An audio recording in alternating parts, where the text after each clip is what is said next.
दोस्तों शी कोई है कि इस एपिसोड में ये बंदा बहुत ही डरा होता है और किसी बाकी से जाके टकराता है। ऐसा लग रहा होता है कि ये किसी से डर के भाग रहा है। डाकिया कहता है तुम हो कौन? फिर वो अपना नाम बताता है। डाकिया को सुनाई नहीं देता तो डाकिया कहता है क्या? तो फिर वो कहता है बचा लो वरना सब मारे जाओगे।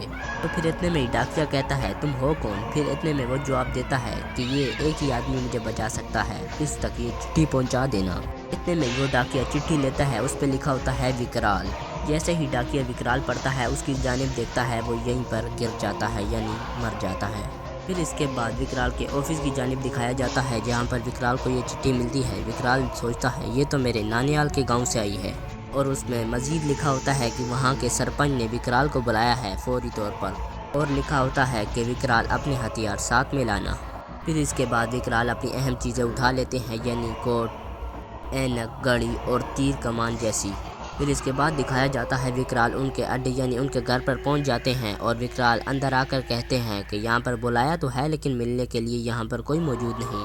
आखिर कहाँ है सब ये लोग? आसमान खा गया या ज़मीन निकल गई? फिर इसके बाद विकराल एक ऐसे कमरे में पहुँचते हैं जहाँ पर छोटे बोने होते हैं यानी बोने जिन होते हैं। फिर उसके बाद वो बोने जिन अपने जादू से विकराल के गले में रस्सी डाल देते हैं जिससे विकराल का दम घुट रहा होता है, लेकिन विकराल अपनी अंगूठी की मदद से इन सब चीज़ों से छुटकारा हासिल कर लेता है। फिर इसके बाद विकराल अपना हथियार इस्तेमाल करता है लेकिन उन पर कुछ असर नहीं होता, तो विकराल यहाँ से सोचता है भागने में ही भलाई है। यहाँ से फिर भाग कर बाहर निकल जाता है और यहाँ भागते भागते उसे पीछे से कोई आवाज़ देता है विकराल। फिर पीछे विकराल देखता है एक बच्चा निकल कर आता है और कहता है विकराल भैया, सरपंच आप ही का इंतज़ार कर रहे थे, चलिए मेरे साथ।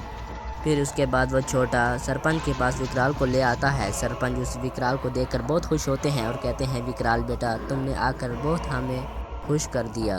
फिर सरपंच काका कहते हैं कि विकराल बेटे, मुझे मालूम था कि तुम ज़रूर आओगे, आखिर तुम हमें बचाने आ गए विकराल। इतने में ही विकराल कहता है लेकिन यहाँ पर हुआ क्या है? पूरा गाँव यहाँ पर ताल में रह रहा है और वहाँ ऊपर वो धरती में चीज़ें क्या हैं सरपंच काका? फिर इसके बाद सरपंच काका कहते हैं जो तुमने अपने गांव में चीज़ें देखी वो जंबूरे हैं, दिखने में बहुत ही भोले और मासूम हैं पर असल में उतने ही खतरनाक। फिर इसके बाद सरपंच काका कहते हैं कि आज से 7 साल पहले इनका सरदार सिम्बो इस गांव में आया था और आते ही उसने अपना वंश बढ़ाना शुरू कर दिया और विकराल इन्हीं 10-12 सालों में ही उनकी तादाद 10-12 से 100-150 पर चली गई। फिर विकराल कहता है पर आप लोग यहाँ? फिर इतने में ही सरपंच काका कहते हैं बेटा, जम्बूर या बोनों की एक ऐसी बरादरी है जो ज़मीन के नीचे पातान में रहती है लेकिन हमेशा इस गुमान में रहते हैं कि कब उनको धरती के ऊपर आकर राज करने का मौका मिले, लेकिन उसके लिए उनको हम इंसानों को भगा कर मार कर धरती के नीचे भेजना होगा और उन्होंने यही किया विकराल। फिर विकराल कहता है पर आप उनसे लड़े क्यों नहीं? हमारे लिए तो उन भूतिया बोनों से लड़ना नामुमकिन ही था, ये सरपंच उसे कहते हैं। मैंने इसलिए तो तुम्हें यहाँ बुलाया है विकराल, अब तुम ही कुछ करो। अब हमें यहाँ से तुम ही छुटकारा दिला सकते हो विकराल, ताकि हम अपने गांव वापस जा सकें और आज़ादी की खुली सांस ले सकें।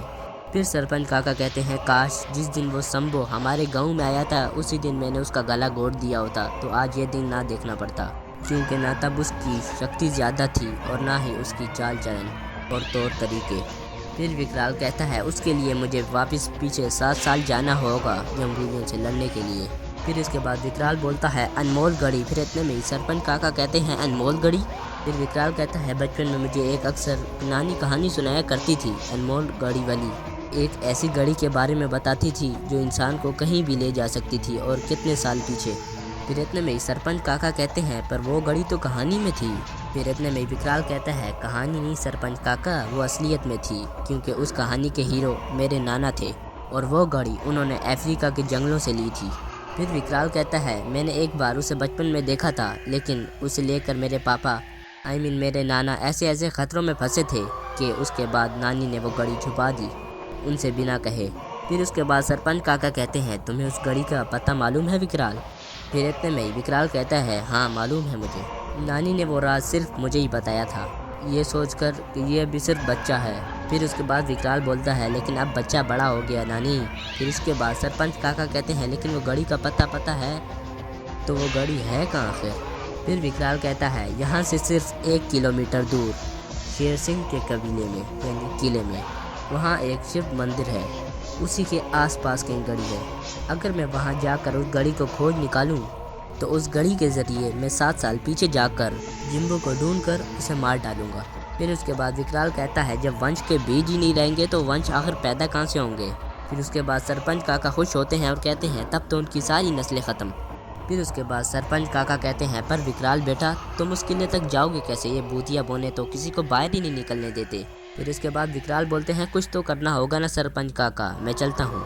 फिर इसके बाद विकराल सरपंच काका से गले मिलता है और यहाँ से रवाना हो जाता है उस घड़ी की तलाश में।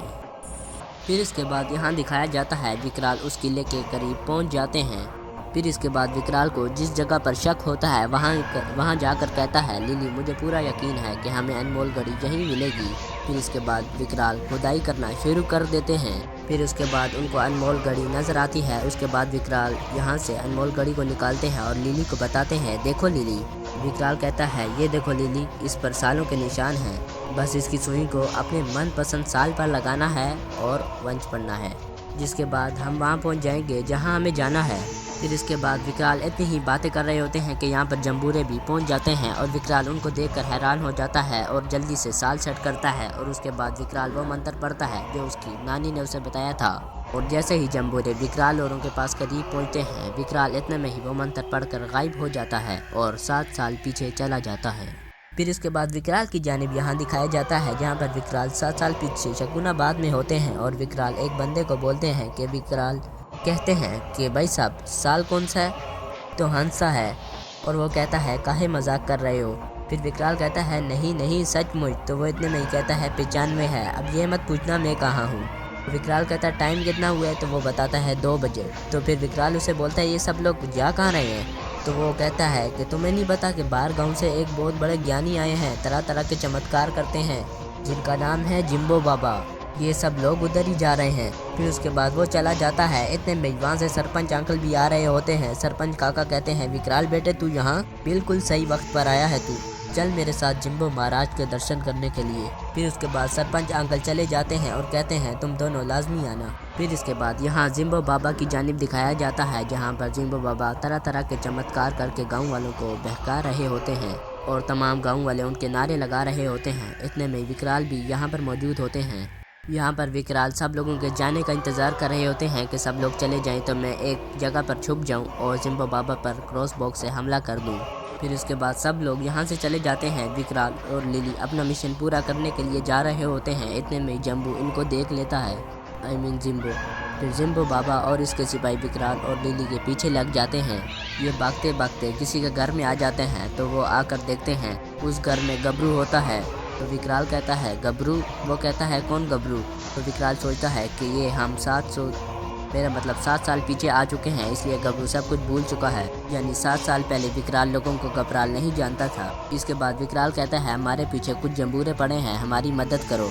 उसके बाद गबरू कहता है मुझे सोने के सिक्के चाहिए, तभी मैं तुम्हारी मदद करूंगा। उसके बाद विकराल उसे सोने के सिक्के देता है। उसके बाद गबरू बोलता है वहाँ पीछे जाकर छुप जाओ। फिर इसके बाद विकराल और लिली उधर जाके छुप जाते हैं। इतने में जंबूरे भी आ जाते हैं। जंबूरे गबरू को अपने सामने से हटाने की कोशिश करते हैं पर गबरू खड़ा रहता है। इतने में जंबूरे विकराल और लिली को देख लेते हैं और यहाँ पर विकराल के पास आते हैं। विकराल उन दोनों को ख़त्म कर देता है।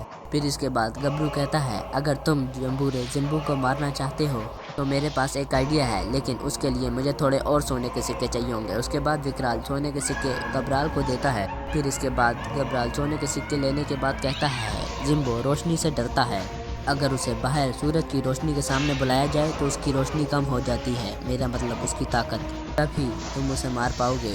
फिर इसके बाद विकराल जिम्बू के अड्डे पर जाता है और जिम्बू के घर के सामने उसकी चीज़ रख देता है, जिसे देखकर जिम्बू बाहर आता है और बाहर विकराल भी खड़ा होता है और विकराल पर वो वार करने की कोशिश करता है, जबकि रोशनी में उसकी ताकत काम नहीं करती, यानी शक्तियाँ, तो इसलिए विकराल को वो नहीं मार पाता। तो विकराल इतने में ही जिम्बू को यहाँ पर ख़त्म कर देता है। जिम्बू को मारने के बाद बाकी सब जंबूरे भी विकराल के पीछे लग जाते हैं। विकराल उनसे भाग रहा होता है, वो सब जंबूरे विकराल के पीछे लगे होते हैं। भागते भागते उनसे अनमोल घड़ी टूट जाती है और वो अनमोल घड़ी ठीक करने के लिए वो गबरू के पास आते हैं। गबरू के पास आते ही वो अनमोल घड़ी गबरू को देते हैं और गबरू कहता है मैं ठीक कर सकता हूँ, लेकिन मुझे थोड़े और सोने के सिक्के चाहिए होंगे। फिर विकराल कहता है अब मैं और सिक्के कहाँ से लाऊं। फिर इसके बाद विकराल की नज़र घबराल के सोने के सिक्कों पर पड़ती है और इतने में विकराल कहता है अच्छा तुम ठीक करो, मैं सोने के सिक्के का इंतजाम करता हूँ।